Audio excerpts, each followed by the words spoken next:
I'm surprised she didn't call the guards on him, though. She's like, I'm going to call the guards on you. Do I need to call the guard? Blah, blah, blah. Yeah, but... I really didn't think she was going to, but, like... Something tells me that Jon has run of the castle and that the guards know that. Yeah. Like, there's probably one place Jon is not allowed to be is Catelyn's chambers. Yes. So, like, she probably would have called the guards. It was probably, like, an empty threat, because she probably would have called the guards, and the guards probably been like, well, it's his brother. What do you want us to do? Yeah, exactly. Like, yes, he's a bastard, but he's also the Lord's son. Like, we can't really do anything to him. like, do we get yelled at by you because you don't want us to bother him, or do we get yelled at by Ned because we manhandled his son? Ned for throwing his son out of his brother's room. we get a pat on the back by Ice because we threw his son out of his brother's room. Exactly. So. Yeah. So. Warning, the following show will spoil the hell out of George R.R. Martin's A Song of Ice and Fire books and the TV show A Game of Thrones. Also, you're probably going to find a fuck ton of bad language. The explicit tag is there for a reason. Death and boobies, death and boobies, death and boobies, death and boobies, death and boobies, death and boobies, death and boobies, death and boobies, death and boobies, death and boobies.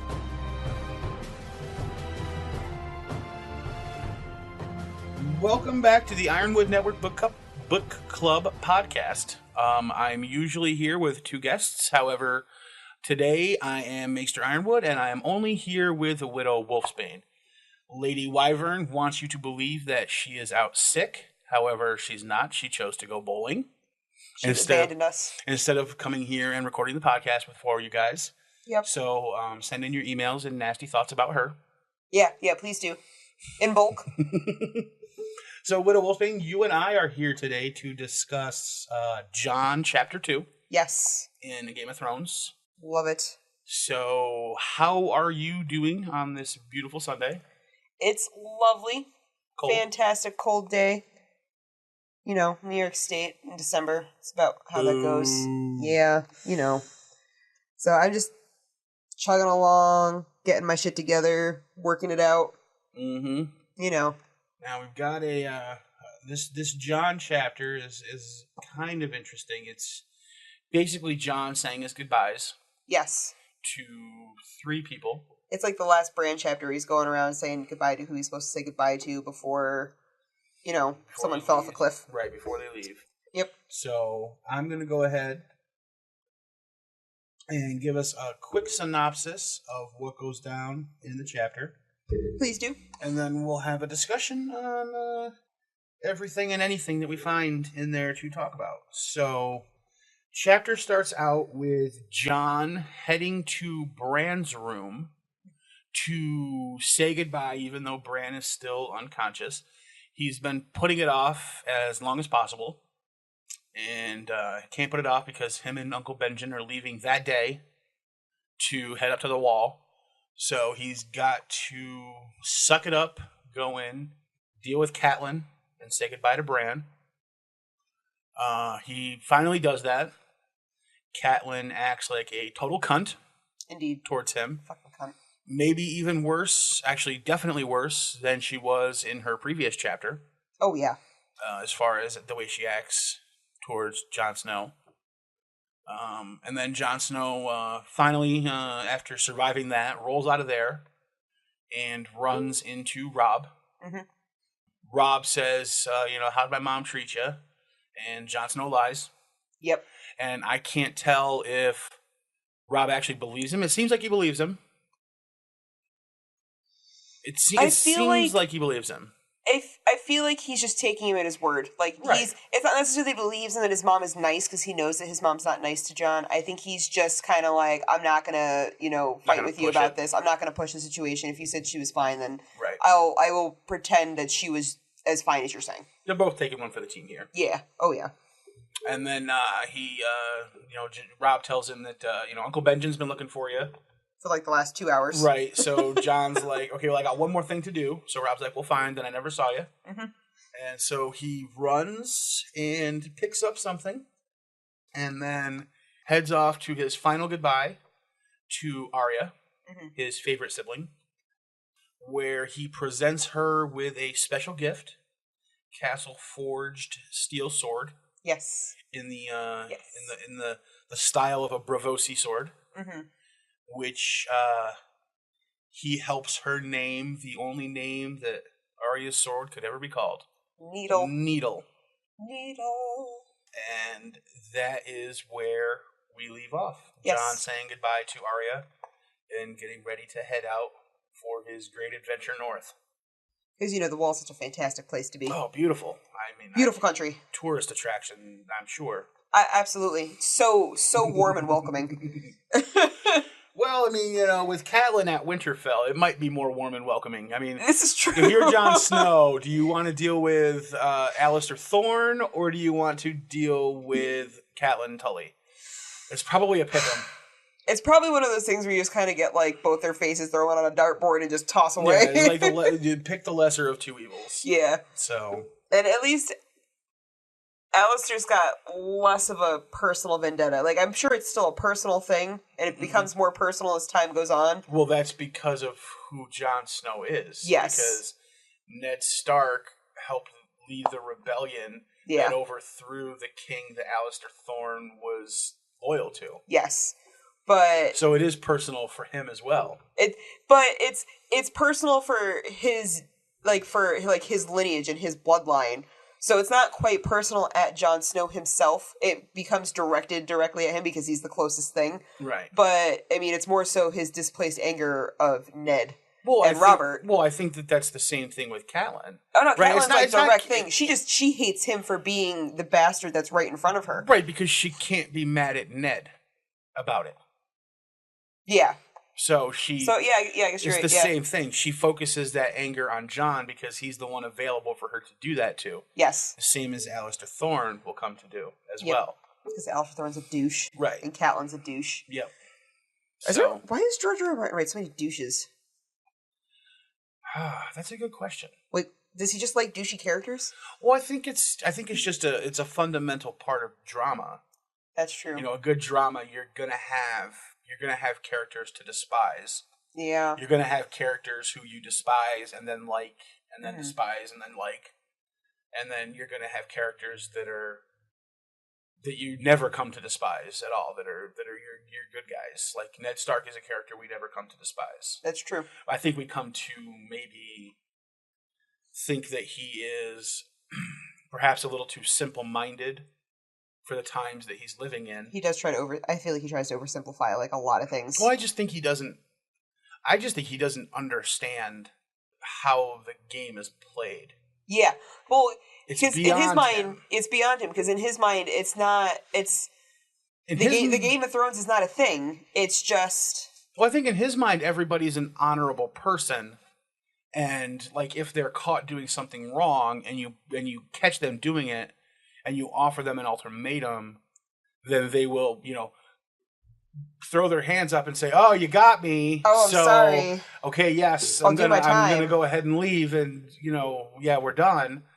And that's not how it works. I don't think he imagines that people are going to get caught and then be like, "Well, you know what? Watch this. This is where the real power is, Dick." And then just basically override him. Yeah, that's fair. I think that he thinks that just by simply doing the right thing and being in the position he's in, I think he's protected. I think he also just wants to believe that people will always choose to do the right thing too. Right. So he doesn't want to believe that there's he's one of those people that everyone's innocent until proven otherwise. Yeah. Whereas we're kind of sometimes, you're guilty until we find out that you're not a douche. Yeah, exactly. Yeah. There's so many better players of the game than Ned Stark. Oh, yeah. Which is unfortunate. And then you've got characters who think that they're good at playing the game. Like Cersei. And then really aren't. Yeah, she's terrible. Catelyn Stark, too. Yeah, she's terrible, too. She is awful at playing the game. You can see right through her. Well, not just that, but all the moves she makes are the wrong ones. Yeah. Every move that she makes over the next couple of books is just the wrong move every time. It's like what is it? It's like she sees the choices in front of her and she goes, which one can be better? which one's going to be more helpful, Yep. and then does the exact opposite. Yeah, literally, that's what she does. She identifies the choice and then goes for the one that's the worst choice. Mm-hmm. Because she thinks that it's somehow going to be, it'll somehow be, like, more justified or better if she does it the wrong way. Yep, absolutely. But Jon Snow is one of those characters, I think, that we never really lose faith in. He's one of our white knights. The white knights dressed in black. Throughout the entire series. Yes. Even though he's dressed in black and is a bastard. Sounds kind of like Batman. Yep. Jon Snow is Batman. I thought that was Arya. I guess, it could be, it could be both of them, because he becomes kind of a bastard too, because his parents are dead. His parents die. Mm-hmm. And then he dresses all in black, and he kills people. And fights people as a vigilante. Yeah, but Jon doesn't do vigilante thing. That's Arya. That's true. At least in the TV show. He doesn't do vigilante stuff. Hopefully she does in the book as well. I'm kind of hoping that she does some. I want her to do some vigilante stuff. I think vigilantes are awesome. I don't understand why everyone hates vigilantes so much. Like, they're helpful people. I do like a good anti-hero. Yes. Love a good anti-hero. Deadpool. What's that? Deadpool is like the anti-superhero, and I love him. Oh, I was thinking more like Jack Bauer. Oh, well, I mean, alright, fine. I can go with that one. I don't know that one as well, though. 24. Yeah, I know, but... Or John McClane. Oh, I can get on that one. It's not Christmas until I see Hans Gruber fall off the whatever building. Nakatomi building. Nakatomi Tower. Well, he really got Nakatomi to him. Mm-hmm.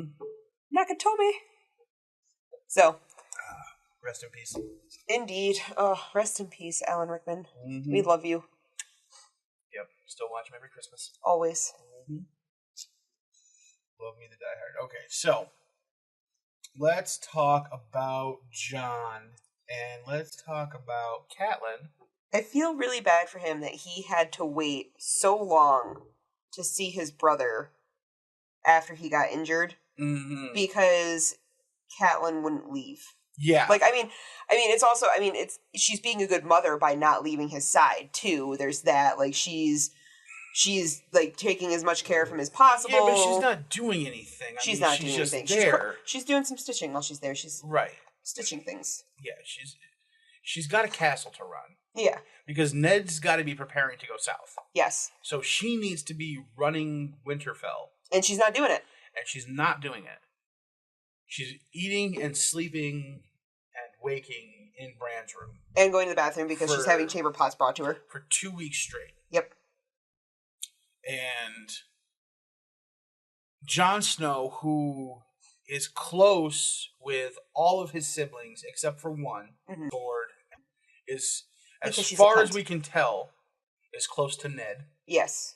Is close to the workers of Winterfell, Sir Roderick, who Jon tells us, Sir Roderick told him that he was the best horse in the castle and was just as good with a sword as Robb was.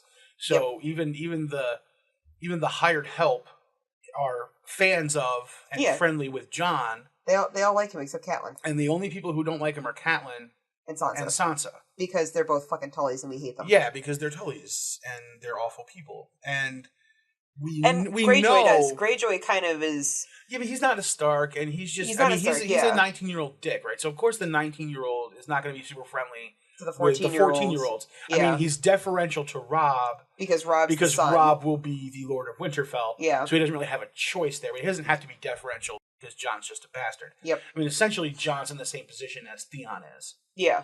He's kind of like a ward who's not really family in the castle. Who's just kind of there. Right. Whereas in the first season, the way Maester Lewin words it is, have you ever noticed that like being a prisoner and being a guest are exclusively not the same thing? Right. Like, I'm paraphrasing, but Have you found them to be mutually exclusive? Yes, yeah. So. Yep, because he was because he goes, well, she's a prisoner. And he goes, well, have you ever thought about being a prisoner and a guest being mutually exclusive? Because you're a prisoner, you little shit. Yeah, exactly. Yep, you also are a prisoner, Theon. Yeah. Yeah. So Theon's a dick. I mean, whatever. We don't see Theon in this chapter, really, so not a big deal for Theon, but... it boggles my mind the way Catelyn treats Jon Snow in this chapter. Yes. I think the only reason she kind of did it, though, too, is because, so first of all, she tries to always keep her composure because she's a lady. She tries to keep her composure at all times, but she's been worn out and stressed and, like, beaten down herself. She's done it more or less to herself, freaking out over her child, who's, you know, lingering in the throes of death and life. And so she is kind of like, she hasn't had anybody to take it out on, and she hasn't left the room in a while, so now she's super frustrated, and she wants someone to take it out on, and then Jon just kind of presents himself, unfortunately. Yeah, and so the conversation, the way it goes is, they're almost, I mean, she starts off by saying, "What are you doing here? Go away." Right? Yes. I mean, she starts off cold to him, which given their relationship, I guess is to be expected. But then it almost seems like she's trying to warm up a little bit. She's warming up to him, right? Where she's trying to explain how this is her fault because she had wished that Bran could stay with her, and now he is going to stay. But now he's fucked up. Right, but now he's fucked up. She feels like she destroyed his life. And so she's like opening up to Jon. And Jon, being Jon, shows empathy to her. Yep. And said, you know, well, this isn't your fault. Yeah. You know, you didn't do this. Don't feel bad about it. And then something in her mind snaps, and she instantly jumps to, "I don't need your absolution." Yeah. And it's like, whoa, lady, calm down. But he's literally trying to be nice to you. Like, I read lines in this chapter like 3 or 4 times because I was just like, what? Like, I wanted to read it so many times to see that she was really being that much of a cunt. Right, yeah. Immediately after being nice. Yeah. Like, bitch to nice to cunt. Yeah. In like a page. Yeah. Yeah. Like, I honestly don't even know that many real women who can go from that emotion to the next emotion to the next emotion that fast. Yeah, that's insane. Yeah. Like, it would make more sense. And, like, I think it's good because I think it shows, how distraught she is, right? And I think that's what we're meant to see. Is that she's frazzled. And she can't control herself at this point. Exactly. Because she's going from her normal way of dealing with Jon, which is just to tell him to get away because she doesn't want him around. Yes. To empathize or opening up to Jon because at least he's somebody who's there who can talk to her. Yeah. And I think that's why she does it, is because she spent all of her time in the last 2 weeks with Bran, who's unconscious. There's nobody to talk to. Yeah, unless like this, I can't imagine all the septas are like the septa is hanging out with her. They're taking care of the other kids. Yeah, exactly. Yeah, and they're taking care of the other kids because she's not doing anything other than hanging out with him. Right. They're in and out. The help is in and out. They're taking the chamber pot back and forth. Maester Lewin might come in with some food. There's some honey water for him. But then he's probably gone because he's got shit he's got to do. Yep. I mean, him and Robb are essentially running Winterfell. Yes.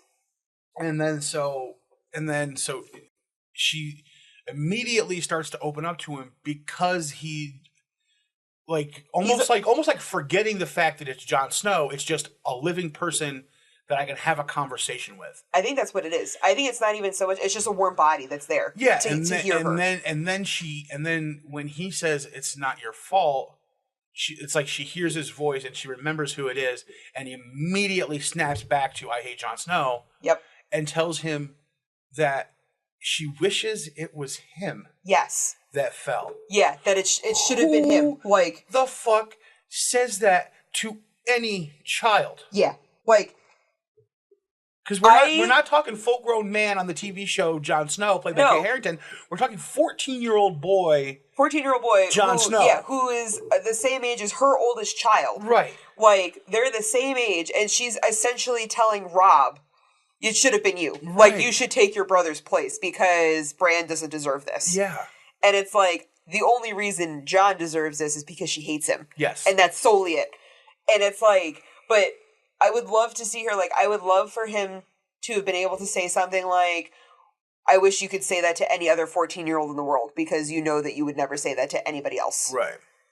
And, like, I wish that Ned had walked in on her saying that because that would have been golden.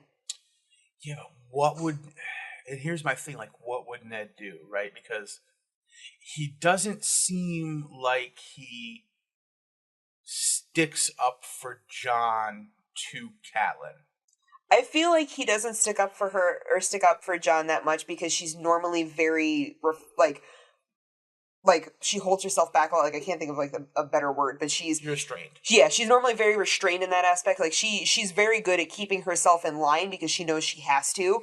But for, like, Ned to hear the venom in her voice saying that you should have fought, like, you know, you should be the one dying crippled right now, right, to one of Ned's children, I would love to see what kind of, like, how his character would, like, I feel like it would make him snap. I feel like it'd be something like, you know, don't you ever talk to, like, my children that way ever again. You think he throws a backhand to her? I would think I would do. I mean, I would not be surprised if he threw a backhand at her, be like, cause like the same way, in the show that Robert does to Cersei, yep, when Ned's injured laying there in bed, and she says, I should wear the pants and you should wear the dress, and he backhands her right there, and she goes, I shall wear this like a badge of honor. He goes, if you say anything again, I'll honor you again. Like, I feel like that's, like, Robert's got much more anger in him than Ned does. But I feel like this is one of those things, like, he's already expressed in the book how sensitive he is about Jon's, like, tie to him, and how sensitive he's about the fact that Jon's his son. Yeah, right, because Catelyn tells us in Catelyn's previous chapter that the angriest she ever saw Ned was when she asked about Ashara Dane, and, like... Who Ned instantly ties in his mind to Jon. So if he's sitting there telling, if he hears her tell Catelyn, so if going with your theory that I'm not a full partaker on as of yet, I'll put that out there for the record, but if going with your theory, if he hears Catelyn say to his only connection to Ashara, you should be dead right now, like, I don't think he's gonna take that laying down. Yeah. Yeah. Oh, definitely not. I just wonder, like, he would obviously be angry. He would probably most certainly yell at her. Mm-hmm. I don't know if he'd hit her. Ned goes to hitting. I don't think Ned would ever be the lash out physically in anger kind of thing. That's a Robert thing. I see him more as the I'm not going to talk to you whatso fucking ever for the next 3 weeks kind of guy. Like, I'm just so mad at you, anything I say could potentially be, like, super damaging, so I'm just not going to say anything at all. Yeah. Like, I think he's that kind of guy. Like, he's not giving her, like, the silent treatment because he doesn't want to talk to her, but because he doesn't want to say something that he's going to regret. Right.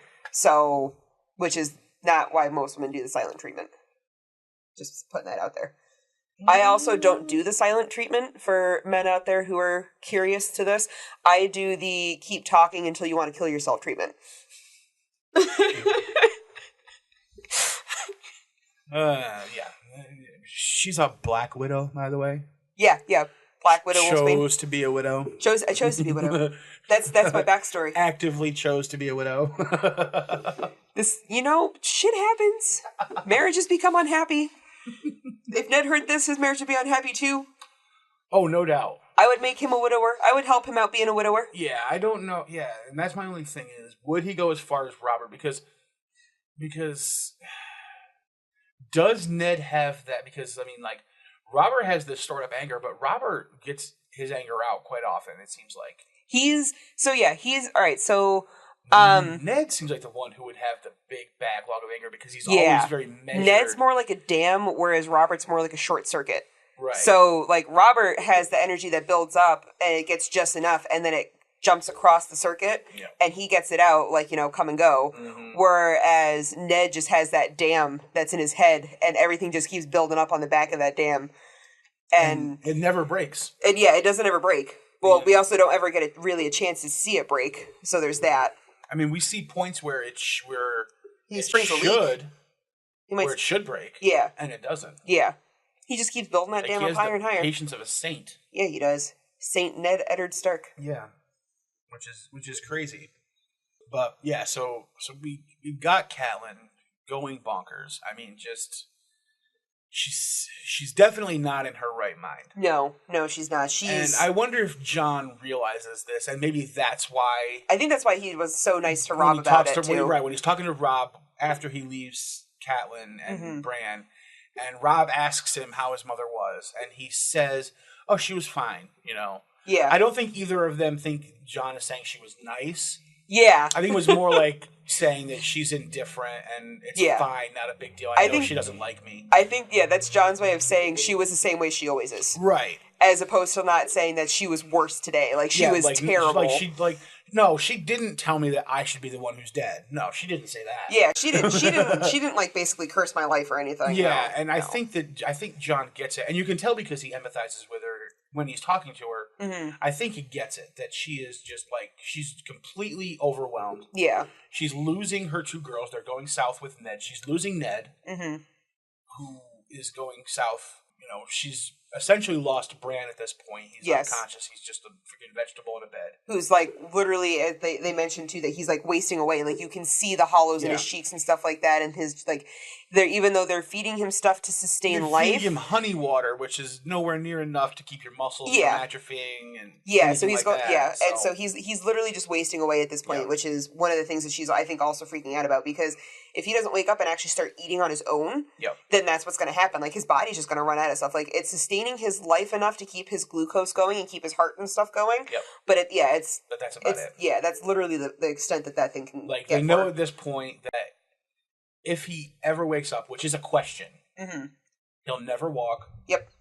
He might have severe brain damage. Who knows? Yeah. They'll have no idea what his brain condition could be. He could be a Hodori for all they know. Yeah, or worse. Or worse. I mean, he could be a vegetable. Yeah. I mean, for all they know. I mean, he could have hit his head when he landed. At this point, nobody really knows. Yep. So, I mean, his legs are shattered. His back, I assume, was shattered, at least the lower part. I would think so. So, and she has suspicions that he didn't just fall at this point. She has suspicions that somebody pushed him out the window. Yes.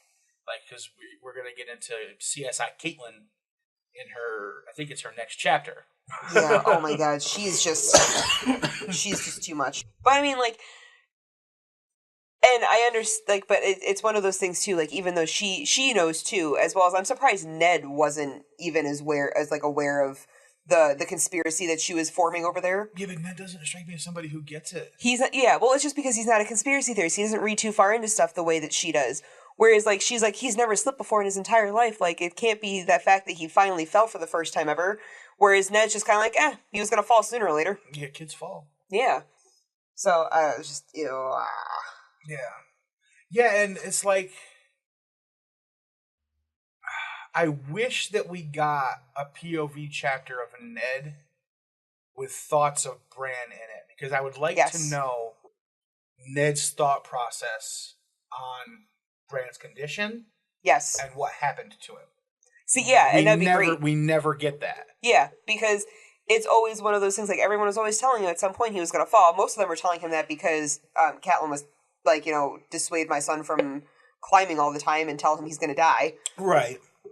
So in my mind, she also kind of like the whole idea, like you put out the, like you bring in the energy you put out.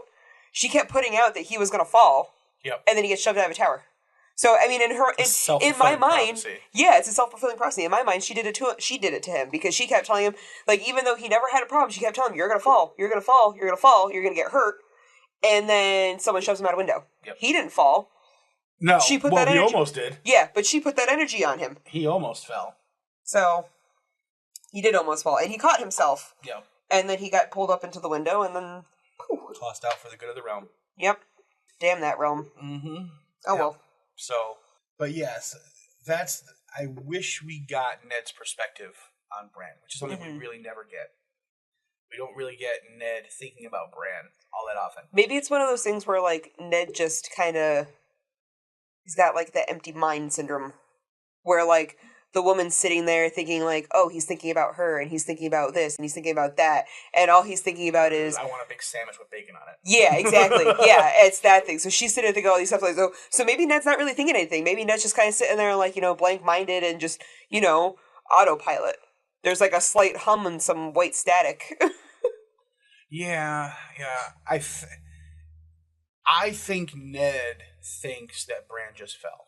Oh wait, I just saw here. He didn't say that Catelyn was fine. He said she was very kind. Right, she was very. But I think the strained way that he said it. Yeah, and the way Rob reacts. Yeah. Which is just oh well, that's good. Yeah. Which is essentially his reaction. Yeah, like, oh, good, It's good. like, I can almost see them, like, winking at each other. Like, yeah. wink, wink, nudge, nudge. Oh, she was very kind. Like, oh, all right. Rob knows she wasn't kind. You know. Rob knows, Rob knows she wasn't kind. There's no way. Yeah, he knows even if she wasn't a complete cunt who's like, you should have died, he at least knows she wasn't kind. She was at she was at very least like, just go get away. I mean, at the very least, that's what she was. I'm surprised she didn't call the guards on him, though. She's like, I'm going to call the guards on you. Do I need to call the guard? Blah, blah, blah. Yeah, but... I really didn't think she was going to, but, like... Something tells me that Jon has run of the castle and that the guards know that. Yeah. Like, there's probably one place Jon is not allowed to be is Catelyn's chambers. Yes. So, like, she probably would have called the guards. It's probably, like, an empty threat because she probably would have called the guards, and the guards probably been like, well, it's his brother. What do you want us to do? Yeah, exactly. Like, yes, he's a bastard, but he's also the Lord's son. Like, we can't really do anything to him. like, do we get yelled at by you because you don't want us to bother him, or do we get yelled at by Ned because we manhandled his son? Or do we get beheaded by Ned for throwing his son out of his brother's room? we get a pat on the back by Ice because we threw his son out of his brother's room. Exactly. So. Yeah. So. Yeah, definitely an empty threat, I think. Yeah. I really think it was. I think she was just kind of hoping it would work and that he would leave, and then she realized that's probably part of the reason why she's like sunk into it, is because she got disarmed by the fact that he didn't take her threat seriously. Yes, exactly. Where he finally sucks it up and just deals with Catelyn in a way he probably never has before. Yeah. And defies her. Yeah. Instead of just leaving like he probably normally would have. Right. You can hear it in his thought process where he's like, I'm going to be a man of the Night's Watch. I can just walk in there. And I can do this now. Yes. Yep. And he does. He walks in there. He stands up to Catelyn, stands up for himself, tells her, I'm his brother. I'm going to say goodbye. If you don't like it, get the fuck over it. Yeah. Or shut up for 5 minutes. Let me say goodbye. Yep.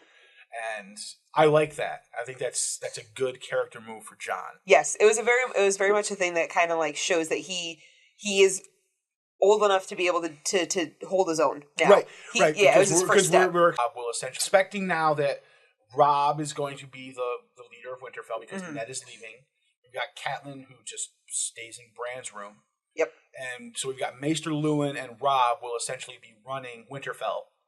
So if we can believe that Jon can stand up for himself, basically cowboy up, be a man.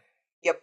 Go in there, face Catelyn, do his thing, and then go be a member of the Night's Watch. Then we can believe that Robb will have the fortitude to be able at the same age to be the Lord of Winterfell that he needs to be. Yeah, to take care of things the way that his mom's not gonna. Right. So I think that we're kind of like getting like a little reassurance of Robb's position vicariously through Jon. Yeah. By knowing that they're the same age.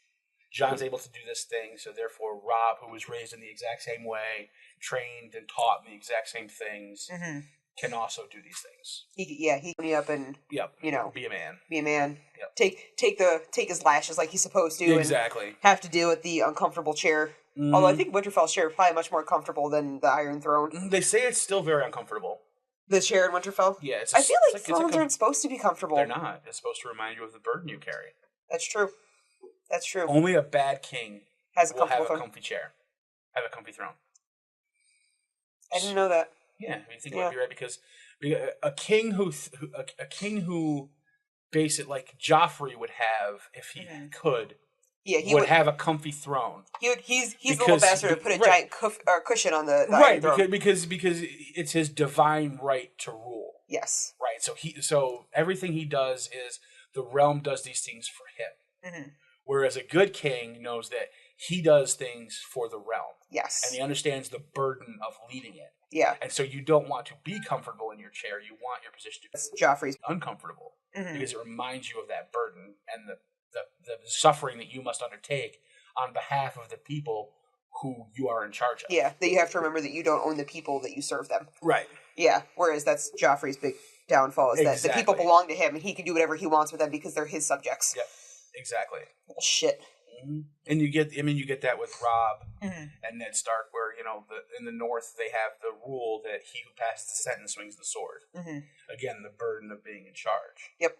You don't let somebody else take somebody's head. If you are the one who says the man has to die, you do it. Yep, you're the one that does it. And I'm sure he would do that with like the other people too. That if he were to do like a council type deal, or if Ned would have a council and they were to like have to vote on somebody's life for whatever reason, Ned would still take it. Yeah, Ned would take it, but it'd be one of those things where like if he was like absolutely against it, but Roderick was like, no, he's got to die for this. Ned would be like, well, are you going to be the one that kills him? Well, he does say that to Robert later on. So yeah, interesting. Oh. All right, so then he goes up to Arya's room. So then he leaves Rob. And Rob's like, haha, I never actually saw you, joking. Benjen right, because Uncle Benjen's looking for John. Uncle Benjen's looking for you. And he said, if leave. I saw you, to tell you that he's here, but I guess I didn't see you. Yeah, because Rob's a good guy. Yeah, because Uncle Benjen wants to leave, so John's like, I'll have two more stops. Two more stops I have to pick up something and then go say goodbye to somebody. Yep. And Rob's like, okay, well then I never saw you. Never saw you. Be on your way. Have that information in your head, but I didn't see you, so know that too. Yep. So if Benjen comes across to you, you can't be like, oh yeah, I saw Rob. He didn't say anything of the sort. Yep. Throw him under the bus. Hey guys, Maester Ironwood here. I just wanted to drop in here in the middle of the episode to let you guys know that our first theory video for the books A Song of Ice and Fire is out on YouTube now. It is a breakdown of some new and, as far as I can tell, never used before evidence for the N plus A equals J theory that Ashara Dane and Ned Stark are Jon's true parents. So if you want to go ahead and jump on over to our YouTube channel and take a look at that video, I think you'll be interested. It's one of the most hotly debated topics on our podcast. Pops up in almost every episode. I will link directly to the video below in the show notes. And thank you guys for tuning in every week. We really appreciate it. So we left off with Jon going to visit Arya and say goodbye to Arya. The best two characters so far. Yep. The two best, I think. I agree. Easily. The ones that look like Ned. Yep, the ones that look like Starks. And Jon brings a gift to Arya when he comes to say goodbye, which is awesome. I like his gift. Yes. I would be happy to get this as a gift. Yeah, it's funny. He hands her and tells her it's not a toy, and gives her a real sword, a castle forged steel sword in the shape of a Bravosi sword. Yes. Seems like a fencing sword almost. Seems a little bit like some foreshadowing. It's Jon gives her rule number 1 about sword fighting. The pointy end goes in the other guy. You stick them with the pointy end. Yep. Which is hilarious because that will come back to us. Yes, it does. And then Jon tells her that all good swords have a name. Mm-hmm. And Jon has already picked out the name for the sword for her. He did. But he knows... He knows he'll be able to get... She'll know what the name is. Mm-hmm. And she gets it right. The name of the sword, as they say it together, is Needle. Which is great. It's fantastic. We've got some jokes about shaving and the Septa's hairy legs. Yes, because apparently women in this time frame and this world don't shave.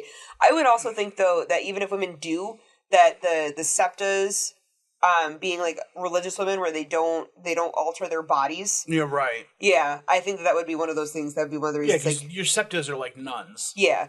So they're not really supposed to alter their bodies in ways that the gods didn't intend. Right, and they're celibate, so they really wouldn't have a reason to shave their legs or anything. They're not heading out on the town and getting laid. It's unfortunate for them. Yeah, so for like their entire lives. Can't even hang out with Tyrion Lannister that much. Yep. Oh. So Jon makes a quip about Septa Mordane's legs. Yes. And that she probably should shave because they're terrible. And then that's also like I think it's weird that they go from the Septa's legs to the fact that the sword is so skinny. So it makes me wonder if she's got like little chicken legs going on there. So that's really, interesting. Really hairy chicken legs. That would be kind of funny. Yeah. Because they're like, oh, have you ever seen the Septa's legs? And then she goes straight into, well, it's so skinny. Yeah. Yeah. Well, that's an interesting thought. Yeah. Chicken leg Septa Mordane. Chicken leg Septa. Yep. That would be funny. we get kind of the only person who tells Jon that she's going to miss him. Yes. Like, Robb doesn't say that to him. Bran can't say that to him. Yep. I think if Bran could, he would. I think so too, and I think it's implied with Robb. Yeah. Because they've basically known each other as long as they can know anything. Yes. They've grown up together as brothers. So they kind of have like the between the lines, like, I don't want to say goodbye to you because I don't want this to be goodbye. Right. Kind of thing. And I don't want to say I miss you because I don't want to Plus we're dudes. Yeah, we're dudes. We got to have the bromance thing go, like, chest bump. Yep. Yeah, when you give the hug, it's the fist on the back. Fist on the back. You gotta hit him a couple times so it doesn't seem like it's too girly. Exactly. Yep. Absolutely. Yep. I do get the feeling that Jon and Robb will miss each other. I think they will. I do, because I think that even with Jon and Arya and Jon and Bran, I think that Jon is probably closest with Robb simply because of them being so close in age. Yeah, they're close in age and they're the same gender, so they have a lot of the same. Right. So they train together. Right. Training, schooling, the whole 9 yards. They've always done it together. Yep. They've always been at the same place at the same time, more or less. And Ned was expecting that Jon would stay and help Robb run Winterfell. Yeah, he was going to have Robb to be like, bounce ideas off of. And be like Robb's advisor. Yeah, exactly. Like, be Robb's hand, if you will. And honestly, I think that Robb would have, and the Starks in general, would have been so much better off had Jon stayed at Winterfell as an advisor to Robb. Because he's the most like Ned. So he would have had a lot of the same kind of thoughts as Ned. Right. He's level-headed. Yep. He understands the way the world works. Yep. He's very astute at reading people. Yep. He's got like a logical set anyway. Exactly. He would have been such a better advisor than Theon. Yes. Oh my god, Theon's terrible. Right, which is let's pick the dude that kicked some guy's head at the start of the book to be the advisor. Like, he's got great understanding of morals. Which I think Theon does make a good advisor. Mm-hmm. And I think he gives him good advice. And I think that spoiler alert, but I think had Theon not been so eager to please his estranged father, that it would have worked out just fine. Yeah. For Robb with Theon as an advisor. I think it would have too. I think Theon would have been a lot better. He had other loyalties, whereas Jon wouldn't have. Jon's loyalty would have been 100% to Robb in helping Robb run Winterfell. Yes. And they would have been quite a fearsome duo running the Northern Army. Yeah, it'd be like Robert and Ned all over again. Yeah, exactly. Yeah. It'd be like having those two all over again, like helping each other out, fighting each other, helping fight with each other, or whatever. Like, you don't want to go against the two of them. Yeah, and imagine Grey Wind was such a fearsome animal on the battlefield. Yeah. During the war. Having Grey Wind and Ghost together. Imagine Grey Wind and Ghost together. They would. I don't even like you. You wouldn't even want to go against it. Like one wouldn't even be able to help them. Yeah, because and then Robb could also. I mean, he knows the quality of Jon as a military person and as a soldier. So he could have entrusted his like second commander to take other forces in other directions. He could have entrusted that to Jon instead of having to rely on his uncle, who is useless. Yes. And to Roose Bolton, who's a traitor. Yep.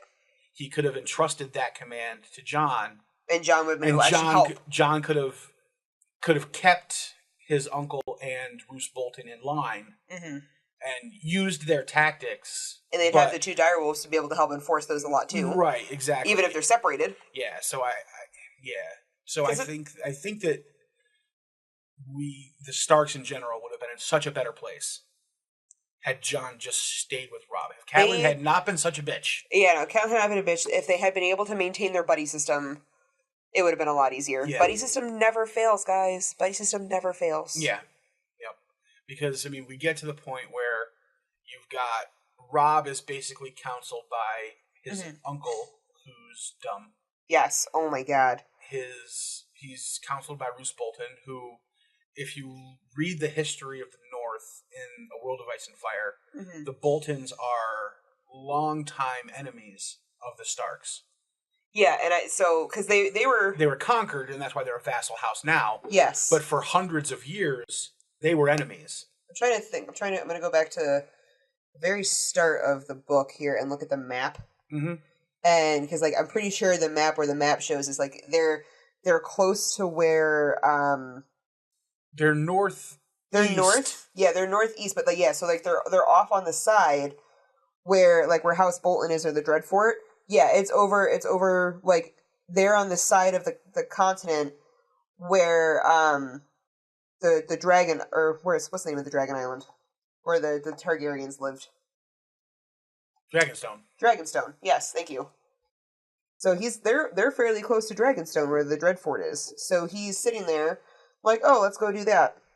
Yeah, and they've just been historical enemies. Yep. It's only a few generations of Boltons that have sworn allegiance to the Starks. Mm-hmm. That was the Red Kings were the last of the Northern kings to be subjugated by the Starks, by the Kings of Winter. Mm-hmm. So, and then you've got the Umbers and the Karstarks, who should be loyal to the Starks, and for the most part are, until the Starks are pretty much all gone. Yeah, and then they get kind of screwed in that aspect. Right, because, they're gone. There's no Stark left, really, to run things. Yeah. Except for, 6-year-old Bran. Fucking Bran. Who everybody thinks is dead anyway. So... Yeah, Bran's a pain in the ass. But yeah, I think that, So this is, this is Jon basically saying goodbye to Winterfell. And he, up until the books that have been released, he's never gone back. Mm-hmm. Which is a shame. And I think this is the point where the Starks' downfall is sealed. Yeah. Everyone's splitting up. Because they're splitting up, and Winterfell's left just to Robb, with only Catelyn, who's not even a Northerner, Maester Luwin, and Theon as his advisors. And none of them are Northerners. And Catelyn's going to leave. Yeah. We know that. Catelyn's going to leave and go to King's Landing. Yep. Which basically leaves Robb with Maester Luwin and Theon to run Winterfell. And make decisions. He doesn't have an advisor who is really family. Yeah. And Jon should have been the family member that stayed. I mean, we learn that the Night's Watch really needs Jon. Mm-hmm.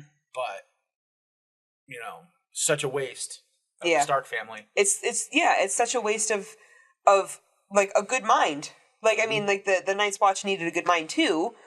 But, it was a waste of a good mind to go out and to do that and then to let the whole family kind of fall apart. Yeah. Not just fall apart, but die. Yeah. Get slaughtered. Yeah. So, spoiler alert. Yep. Everyone dies. Yeah. And that's... George R. R. Martin, but we all know exactly. That. Oh, your favorite character is... Gets shot. Okay, that's too bad. That's unfortunate. That's just the story of my life, though, unfortunately. The story of my life is just picking characters that die. I read a Halo book when I was in high school, and my favorite character was Sam. And then Sam gets shot, and it breaks his suit, so he can't leave the ship that they're about to explode, because if he goes out into space, his body will be ripped out of the spacesuit through the hole in the spacesuit because of the vacuum. So that's just been my whole life, is picking my favorite characters always gets to be the one that dies. See, I usually pick TV shows that die. Yeah, I did too. Like Terra Nova. Yes! That was the first one that just came to my mind, too. So wanted a second season of Terra Nova. So excited for Terra Nova, and I'm like, oh my god, what's going to happen next? And then... Nothing's going to happen. Nothing. It's good. And we don't even get the set, the people who were Firefly fans who that died after the first season, we at least got a movie to wrap that up. Terra Nova doesn't even get that courtesy. The Stargate Universe got canceled after 2 seasons. Yep. And the only way they're telling the story continuation is in fucking comic books. Yes. I don't read comic books. I don't either. I have a couple of times, but it's just, I get too distracted by looking at all the artwork, and I can't follow the story that well, and then I forget things, and it's just... I want my Stargate Universe. Yeah. Yeah, so I think... Go read some fan fictions. No, it's not the same. It's not the same. It's actually horrendously not the same. Yeah, plus most people who write fan fiction can't write. Just look at that 50 Shades of Grey shit. I used to write a lot of fan fictions, but I said most. I was going to say, I actually used to write things that were not fan fiction too, so that's probably where the line's different. Yeah. Like, look at 50 Shades of Grey, which was fan fiction, and it's like some of the most atrocious writing in the history of the English language. Yeah, and then there's that one vampire and werewolf thing that, sparkly vampires suck. That was one of the most atrocious writings that have ever happened. Although that was from a dream, supposedly, not a fan fiction. Yeah, whatever. Yeah. Horrendous. Whatever. I don't know. I've seen one of them ever. I saw the first one, and then I saw the very last one. And the only reason I saw the very last one was because I got tricked. They were like, oh, we're going to go to the movies. You want to come with us? And I'm like, yeah, sure, why not? Like, I was under the impression we didn't know what movie we were going to see, that we were going to decide along the way. So I'm like, all right, so what movie are we going to go see, you guys? And they're like, oh, we're going to go see the last Twilight movie, both of them at the same time. And I was just like, oh, so this was decided already? No, we're not. And I was like... I mean, maybe you guys are. Yeah, and I was like, well, I'm already in the car. We're already halfway there, and I don't even have a wallet. So I guess since they're paying for me, I have to go watch this now. I get a 4-hour nap. And then, of course, they did that bullshit thing where it was like, oh, hey, big fight scene, all this horrible stuff, everyone's dying, but it's a dream sequence. Yeah. Fuck your face. Hate that. I saw one called New Moon. Yes, that's I think that's the third one. I don't know. No, it's the second one. I don't know. I don't remember. But not good. Terrible shit. Everything's incredulous in those books. Right. There's no other word. Like, literally, there is no other word.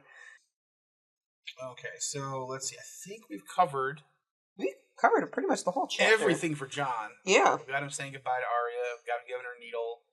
Making sure she knows, sticking with the pointy end. Yep. So I think that is going to bring our coverage of Arya, or Jon, Chapter 2. Yep. To a close. I think so. Let's see. What's on deck for next week? I think that it's Dany number 2. Daenerys, Chapter 2. My homegirl. The wedding of Dany Drogo. This is true. Yeah. Mrs. and Mr. Dany Drogo. Mr. and Mrs. Khal Drogo. Yes. which is for I don't know if any of you saw the show. The show makes it kind of rapey, and it's not at all.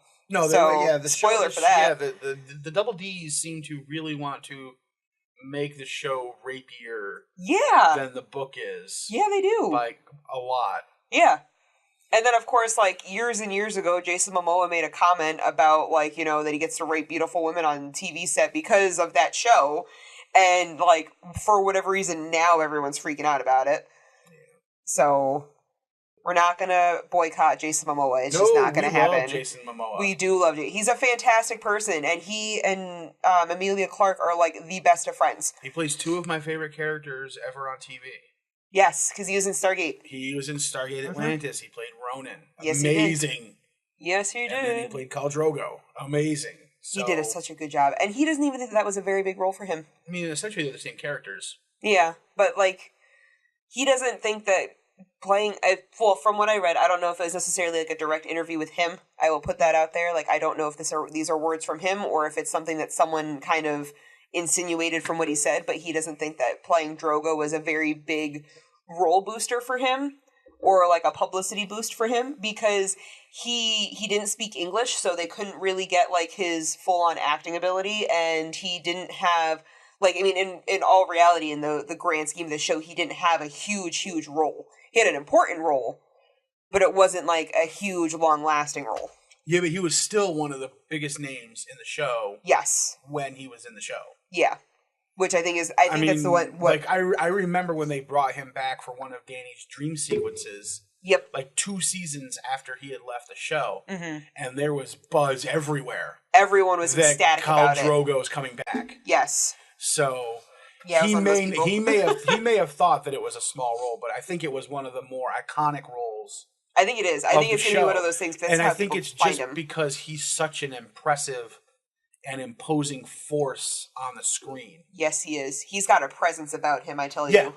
Like, because even in, like, Stargate Atlantis, there were so many, like, people who, if you are a sci-fi fan, mm-hmm. there were so many actors and actresses that you knew way better in Stargate Atlantis. Yes. But you ask people about that show, and almost everybody has Ronan and Jason Momoa, like, top of list as far as, like, people they love in that show. Oh, yeah, my roommate. Above Amanda Tapping. Yeah. Yep. Above Robert Ricardo. Oh, yeah, my roommate was that. She wanted to go see, we saw Justice League the day that it came out. She goes, oh, I got my Ronan on screen, it's great. And I'm like, she's sitting there, I'm over here like, I got Drogo on screen, and she's like, no, I got Rowan on screen, fuck you. So, yeah, I mean, David Hewlett's in there, and still, everybody knows Jason Momoa. Yes. And I think the same thing happened with Khal Drogo. I think, yes, it's not the biggest part of the story, but I don't think you're going to find a fan of the show who was not a fan of Khal Drogo on screen in that show. I agree with that. Yeah. I agree with that. A fantastic character, fantastic actor, and, yeah. I wish his part had been bigger. I do too. I wish they hadn't cut him off at all, ever. I mean, I know they probably had to at some point for some reason. They did, because Dany has to be able to take charge and kind of like build her own destiny. Yeah, I know. Right? I mean, that's her story arc. She could, but they could have just left him alive. Maybe. I don't know, maybe she could have divorced him. But then she can't be the queen of the Seven Kingdoms and rule. He's Dany's. He's the king, because then he's the one in charge. That's true. You know. So. Well, it's also supposed to be his son who's supposed to be in charge at some point, too. The stallion who mounts the world. Which I don't think was his son. I think the stallion who mounts the world is probably Drogon.